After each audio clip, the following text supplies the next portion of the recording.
Hello, and thank you for tuning in to Answers from the Lab, where we share Mayo Clinic knowledge and advancements on the state of testing and science from laboratory leaders and the people who are making it happen behind the scenes. I'm Dr. Bobbi Pritt, Interim Chair of the Department of Laboratory Medicine and Pathology at Mayo Clinic in Rochester, Minnesota. Today's guest is Dr. Matt Binnicker, the co-director of the Clinical Virology Laboratory and Clinical Microbiology Molecular Laboratory here at Mayo Clinic in Rochester, Minnesota. Dr. Binnicker has been a frequent guest to address issues such as COVID, measles, other viral outbreaks. Welcome back, Dr. Binnicker. It's always so great to have you as a guest. Thanks for having me back, Dr. Pritt. Glad to be here. So today we're going to talk about Mpox. It's a topic we've covered in the past, but there's some new news about Mpox. The World Health Organization just declared the Mpox outbreak in a number of African countries to be a public health emergency of international concern. Can you tell us a little bit about Mpox and then explain the situation and what this declaration means? Absolutely. So, as you mentioned, Mpox is causing a current large outbreak. And I think it's first important to start out with talking just a little bit about what Mpox is. It was previously referred to as monkeypox, and that's still the right nomenclature for the virus. We call the virus monkeypox virus, and the disease that results from infection Mpox. It's actually a little bit of a misnomer in terms of being called monkeypox. It's not thought to be a reservoir. Monkeys are not thought to be a reservoir for the virus. They're thought to be an incidental host like humans are. Small rodents, small mammals are actually thought to be the reservoir or where the virus hides out in nature. But the initial cases of the virus and viral infection occurred in macaque monkeys that were used in a research laboratory. So that's where it got its original name, monkeypox Interesting. virus. Yeah, so although it's considered a zoonotic illness, meaning it has a reservoir in the animal population and can cross over from animals into people, what we're seeing now is a large outbreak of transmission from human to human. And this is occurring for the most part in the continent of Africa, in Central Africa, Eastern Africa, where the African CDC has now reported over 17,000 infections of monkeypox virus. And unfortunately, more than 500 people have died from Mpox during this current outbreak, primarily in Congo. That's more infections and deaths already in 2024 that occurred all of last year combined.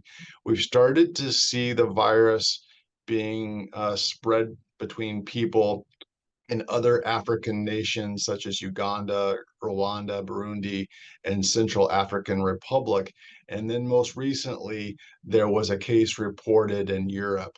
And so we're starting to see this transmission out of kind of its central endemic area of Africa into other surrounding nations, which is why the World Health Organization decided to declare a public health emergency of international concern, which really raises awareness um, and starts to put the wheels in motion for resources to be available, distribution of vaccines, sharing of data across countries. So it really helps to coordinate nations working together to help control further spread.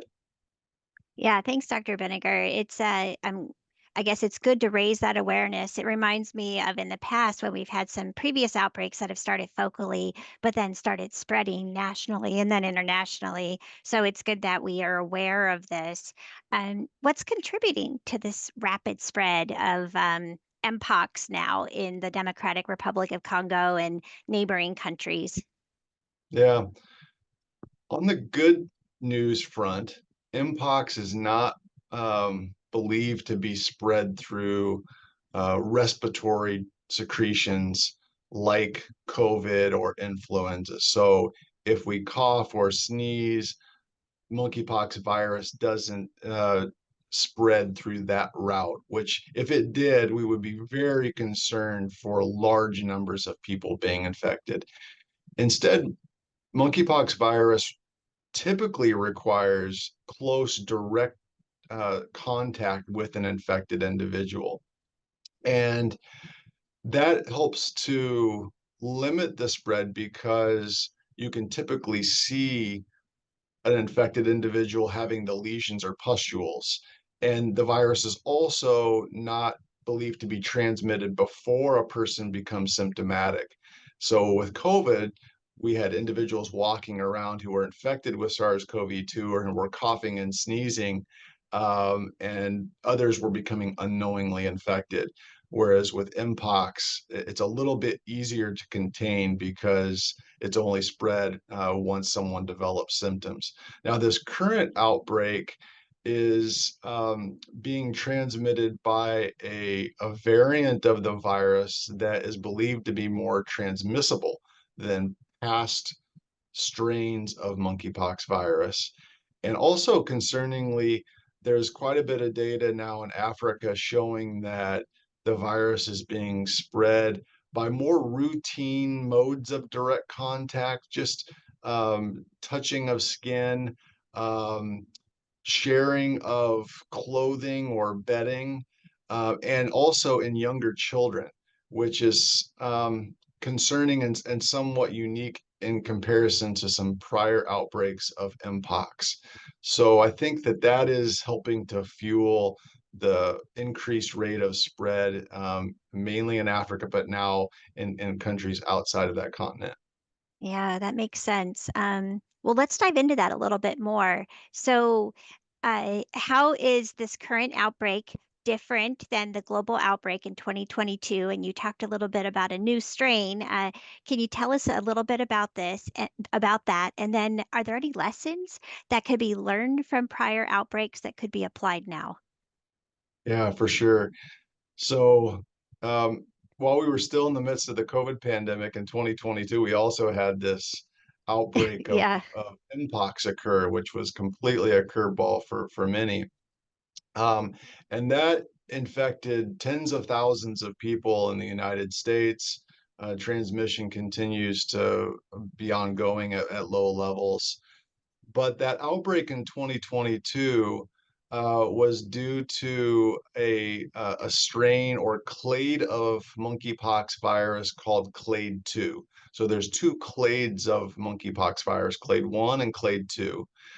Clade 1 is endemic to Central Africa, like the Democratic Republic of Congo. Clade 2 is endemic to Western Africa. Now, clade 2 is usually associated with less severe illness. It has a mortality rate typically in the 0.1 to 0.5% range. So very few people who become infected with clade 2 end up dying from the infection. And that was the strain or the clade that caused that outbreak in 2022.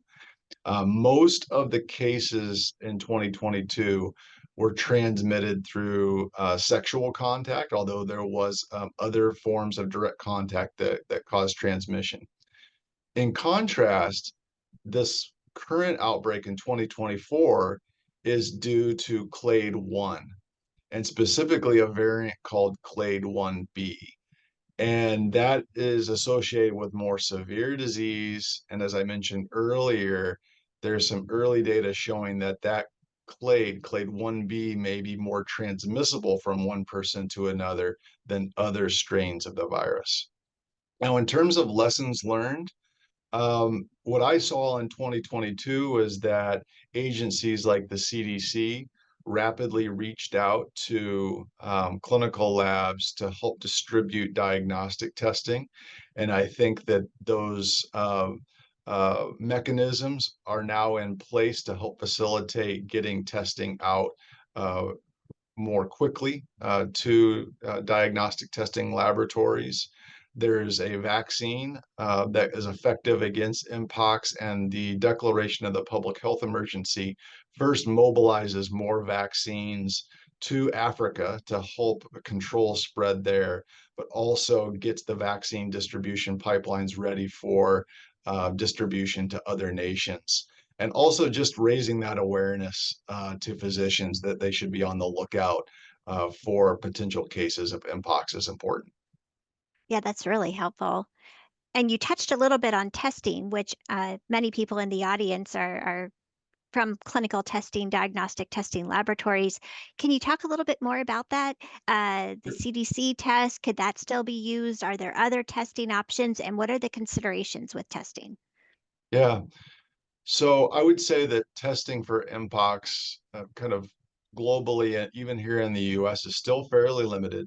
There are not many clinical labs who offer Mpox testing routinely, because even the outbreak from 2022, the cases have declined so much that many labs haven't had a need until recently.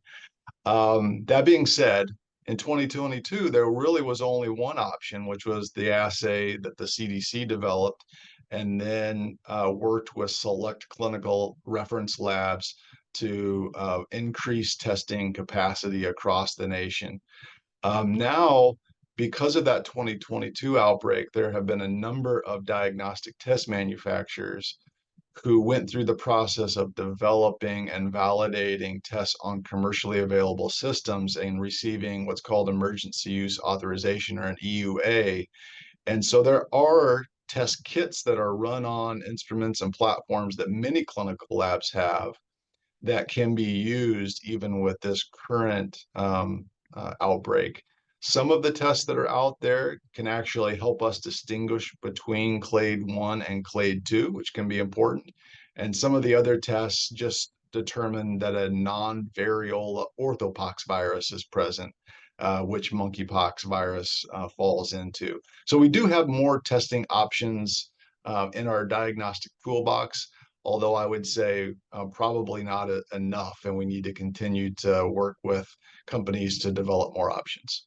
Yeah, so you kind of bring me to my last question then, which goes right into this is what are the next steps then that are needed? And I'm guessing that more diagnostics would be on that list, but what are the next steps needed for diagnosis and then for control and prevention of this existing outbreak and future outbreaks?